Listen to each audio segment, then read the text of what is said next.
Hello students, today we are going to start with chapter 1.5 The Necklace part 1.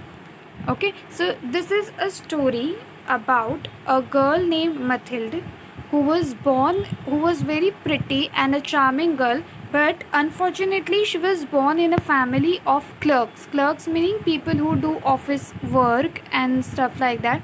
And she was so pretty that she always wanted to marry an aristocrat. So this is a story about the Victorian times, where there used to be aristocrat meaning somebody from a royal family or somebody linked to that royal family. So she always wanted to marry an aristocrat, but unfortunately she had to marry a minor official who worked at the Ministry of Education.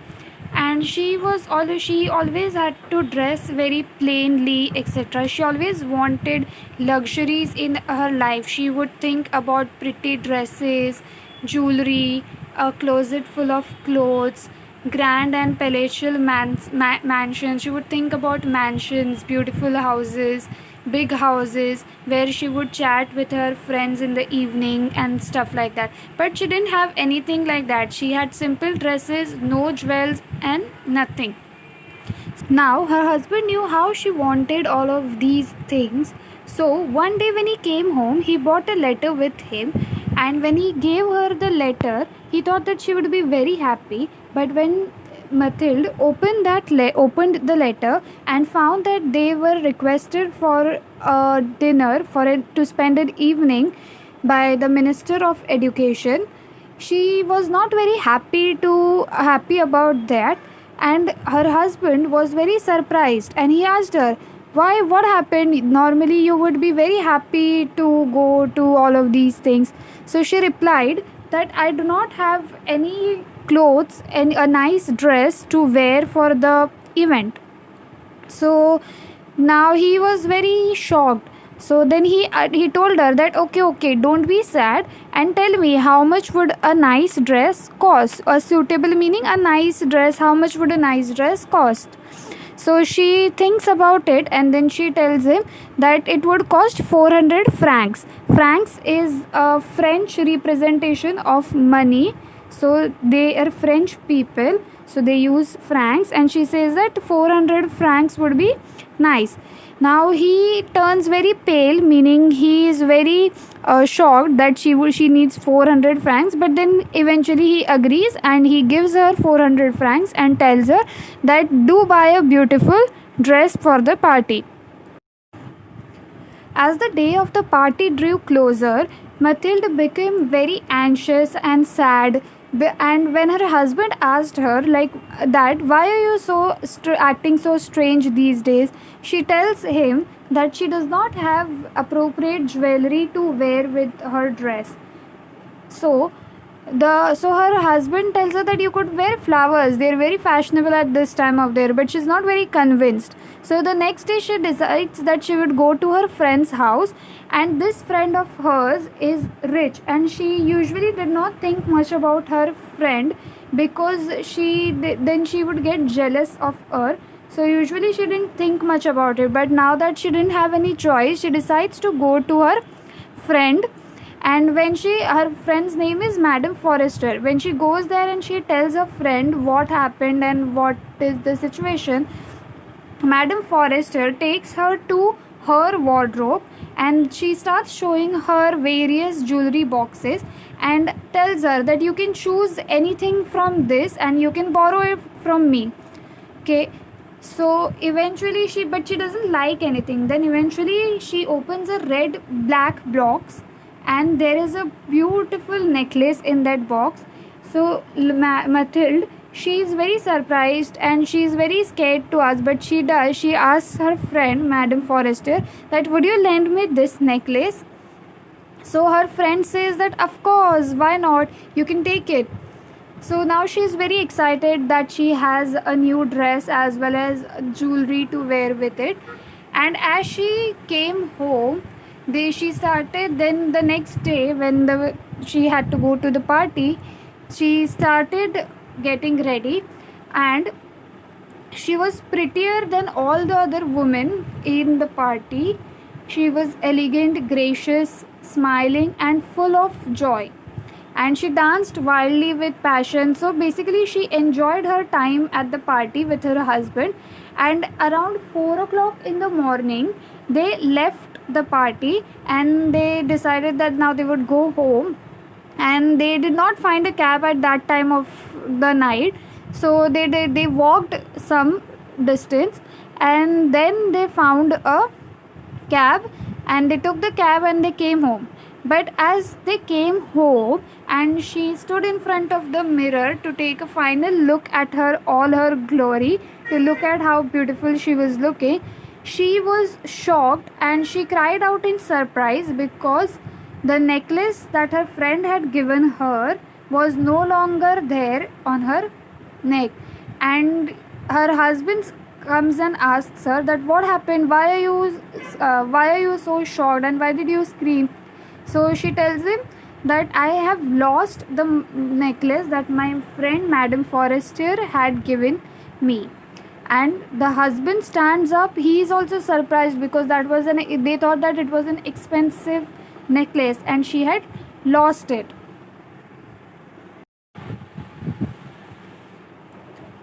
So now that they know that she has lost the necklace, they start thinking about what to do, how can we find it. So the husband decides that I will go back through the road through which we came and I will look for the necklace on that road. So they agree, and then the husband leaves and he comes back at 7 o'clock in the morning, but he couldn't find anything. They also go to the to the police, to the newspapers office and etc., but they couldn't find anything. So now that they do not have any other way of finding it, her husband tells her that you should write to your friend and tell her that the hook is broken, so we are getting it repaired and then we will return it to you. So the husband dictates her what to write and she writes the letter, and then she sends that letter to her friend. But now what do? She has lost the necklace. So eventually they start looking for a similar necklace in the jewelry shops and they start searching for the necklace. Eventually in Palace Royal they find a string of diamonds, that is a necklace which was very similar to the one that Madame Forestier had given her. But the only thing is that when they ask the shopkeeper what is the price of this, he says that it was worth 40,000 francs, and they get a discount and they buy it for around 36,000, which is also very expensive for them, because obviously they had to think about buying a 400 francs dress, and now they had to buy a 34,000 francs jewelry, just a necklace. And then eventually they buy that necklace and they return the necklace to Madame Forestier, and so they didn't even have the money to buy that necklace, so they buy the necklace on loan. They take loans here and there, and when she goes to return the necklace to her friend is very rude to her and tells her that you should have returned it sooner, I might have needed it. So she was not happy that she kept the necklace with her for a long time. And that is the time when Madame Loisel, that is Mathilde, feels very horrible about having a poor life. So now the necklace has been returned, but now they're in a debt. Now they have to pay back 34,000 francs, and for that they had borrowed, that they had loaned for buying the necklace. So in order to pay for the debt, they dismissed their maid, and dismissed meaning they let their maid go and they started doing all the household chores on their own. And eventually they also left their the house that they had, and they rented a garret under the roof. So the picture on the right side is a garret. It means the attic of the roof. You see the triangle part on the left side of the house? So that is the place where they started staying, and they rented it out. They sold their home, their house, and they started staying on in the garret. And Mathilde started doing all the household work and the work that she had to do in the kitchen. For earlier they had a maid who used to do all of that for them, but now she had to do the dishes, clean the wash clothes, and carry the garbage down the street, and everything that a wife has to do in a house, she had to do that. She even had to go to the markets to buy food and groceries and stuff like that. And to pay the loan, her husband also started working extra. After coming home from his job at the ministry, he started working as an accountant for a tradesman so that they could get some extra money. And like this, they spent 10 years of their life, and eventually after 10 years their loan was paid off, and even with interest, and now they were debt free. But they had lost 10 years of their life, and now she looked very old, and now she started thinking about her past, that there was a time when she had everything, and just because of a necklace that she lost, just because of a desire that she had to wear a necklace, they had to lose 10 years of their life and everything. So she started thinking about her life, and one Sunday when she was walking in the Champs-Élysées, she saw Madame Forestier, still looking young and beautiful and charming. So Madame Loisel starts thinking that should I go and say hi to her and stuff like that. But so eventually she decides that okay, I will go and talk to her. But when she goes to her friend does not recognize her because she has changed completely. She had started looking old, and nothing like the Mathilde that Madame Forestier knew. So she goes there and she introduces herself again, and then she tells her about all that has happened in the past 10 years. And her friend asks her that what happened to you, why do you look like this? So she tells her that, do you remember that diamond necklace that you had lent me to wear for the party at the ministry? So Mathilde says that I had lost it. But Madame Forestier does not believe that, because she had returned the necklace to her. So she says that how could it be? You had returned the necklace. So now Mathilde tells her that she had lost it, and they had bought a new diamond necklace to replace hers. And now Madame Forestier is very shocked, and she asks her that you bought a diamond necklace for me? So Mathilde is surprised that why is she acting like this. So she says that yes, I bought you a diamond necklace to replace the one that I lost.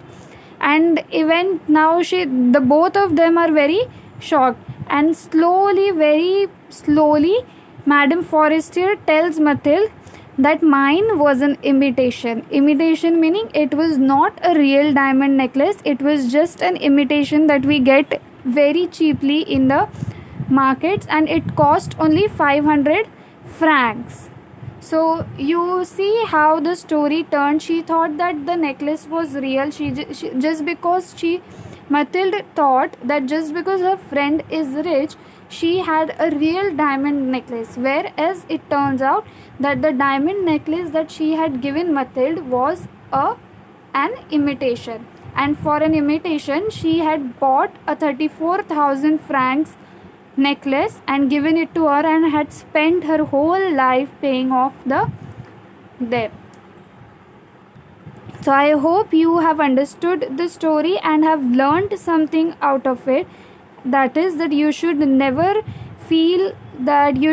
be ungrateful for the life that you have. You should think about people who do not even have what you have. Mathilde realized it after she lost the necklace, and she had to do all the household chores, and she always dreamt about having a palace, having nice dresses, jewelry, but she didn't think about people who didn't even have what she had, a maid who used to do all the work for her, etc. Okay, so as usual we will move on to the English workshop. Now this part of the English workshop is after part 1. We have done the story at a stretch. So go back to part 1. The English workshop there is so question number 1 is just a who said to whom. As it's a story and there were dialogues, you have to write who said to whom, and you have to write a few. Then question number 2 is that you have to write a few lines about Mathilde, what Mathilde had and what she dreamt about having. Okay, and then you have to give your views about Mathilde's action. Okay, Mathilde was beautiful and so she wanted to marry an aristocrat. Now what do you think about this act of Mathilde? Okay, this thought of Mathilde. And then you have to prepare a formal invitation. They have given you a structure, you have to use that, and you have to add, you can include the RSVP, no presents please, etc. at the bottom, whatever you would like to add. Okay, now question number 5 is important, so please listen to that. So you read these words: the necklace, an error, all these things, another woman, one evening, her husband. These words that they have used before the nouns: necklace, woman, error, evening, things, husband. These are what? These are nouns. So before the nouns they've used specific words. These words are called determiners, and there are different types of determiners. So the words that they've given you in blue, so what are determiners? They tell you about the noun. What is that noun? Is the noun a person? Is the noun a number? Okay, so determiners include articles. Articles are a and the. These are the articles that we use. Then possessive pronouns. Possessive meaning something that you possess, that you own. So my, this is my, he's my husband. So my, our, your, her, etc. are possessive pronouns.